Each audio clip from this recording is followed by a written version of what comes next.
Hey everybody, this is Dr. Paula, Pet Mortician, here at Joya Afterlife in Tucson, Arizona.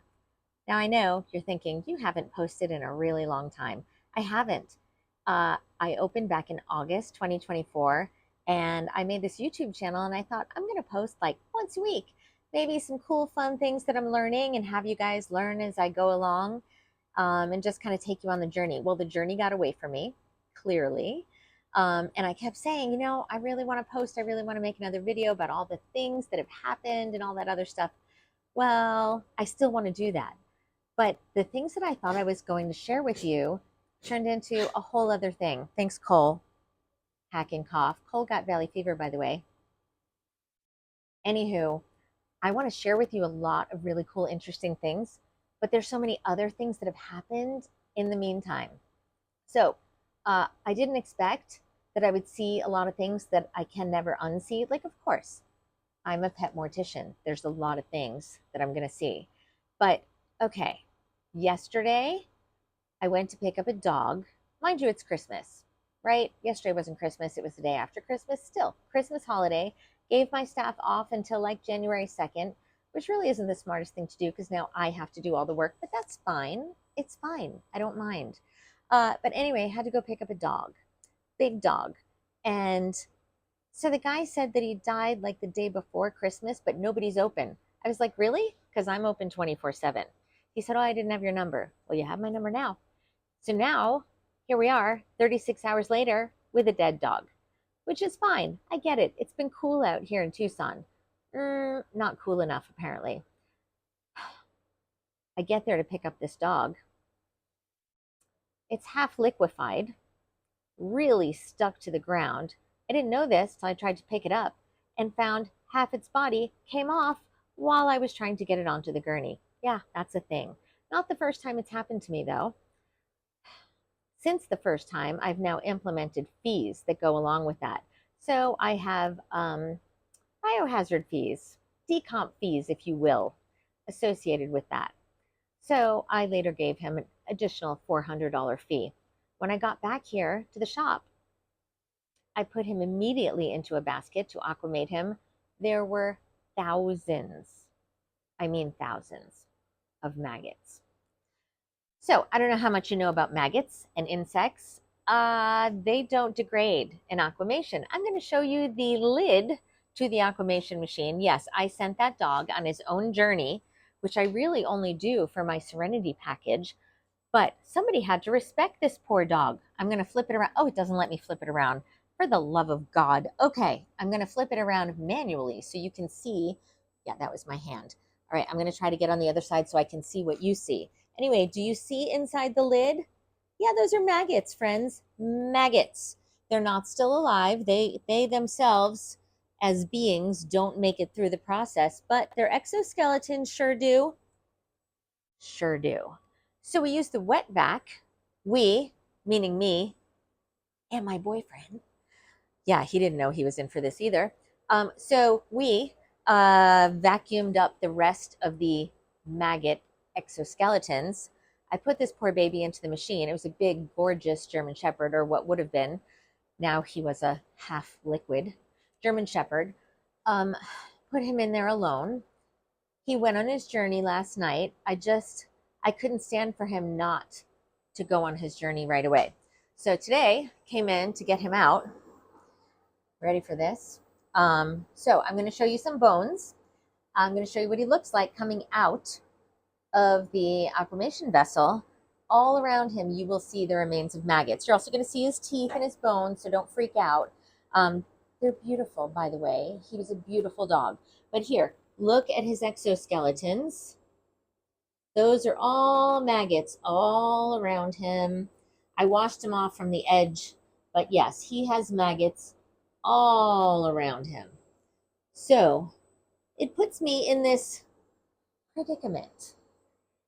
Do I report people to APS, Animal Protection Services? I don't know. I don't think he has any other animals, but he certainly could go out and get other animals. And is he going to treat them the same way? He literally told me he saw the dog bleeding for a couple days. He said he didn't think it was anything. Okay. You could still go to a vet. I, I get that people don't have a lot of money to go to the vet. When your dog's bleeding, I said, where was your dog bleeding from? He said his anus. Sorry, that's a thing. You got to go to the vet. I, I, I don't know. I have no words. I have no words because now the dog is dead. He's only had the dog for a year. Granted, old dog, 11 years old. I don't care.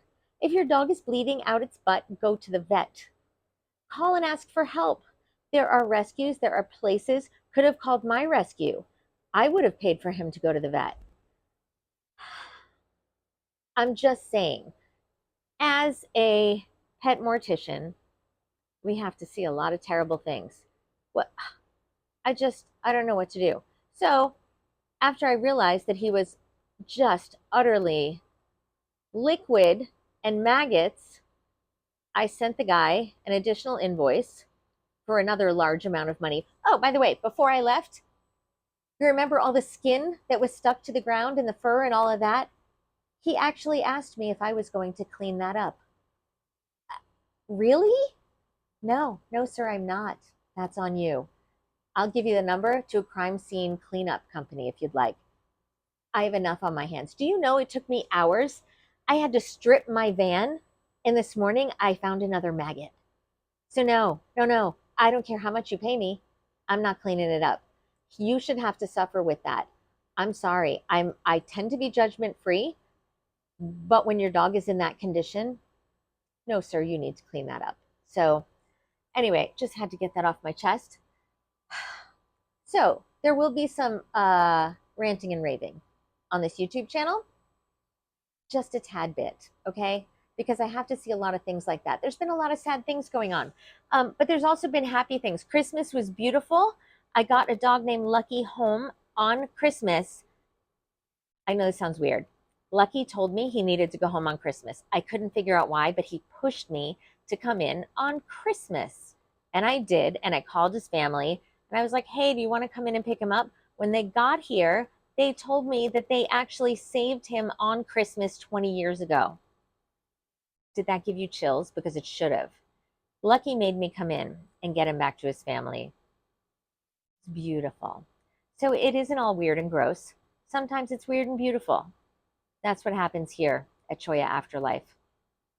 I don't get it, but I love it. So that's why I do it. And because somebody had to be kind and wonderful to this poor dog even after his death, the one with the maggots. His name was Sirius, spelled Sirius, like the constellation. Anywho, I love Sirius. Even if his owner didn't love him enough to take care of him, I love him. And I'm going to be super respectful, and I'm going to spread his ashes at my rescue, Old Souls Animal Rescue and Retirement Home. He's going to come home with me, and I'm going to love him. So sad. Anyway, all right. It's not Christmas anymore. It's the day after, 2 days after. I don't remember what day it is. I think it's 2 days after. I got stuff to do. I'm going to go pet Mortician right now, and I promise I am going to post some really fun stuff and some really sad stuff. The point is, I'm going to be posting. I promise. I promise this time. I'm going to get on it, and I'm going to start posting some pretty cool stuff so you can see all the things we do. There's been a million changes, and I haven't even posted. So it's going to happen. So I promise, keep following. I'm going to post more. It's going to be really cool. Cole is always going to be with me because he's the executive assistant to the pack leader. That's me. Okay, so y'all keep tuning in, please. Promise, it's going to get better in every way. Okay, thanks for tuning in. Bye.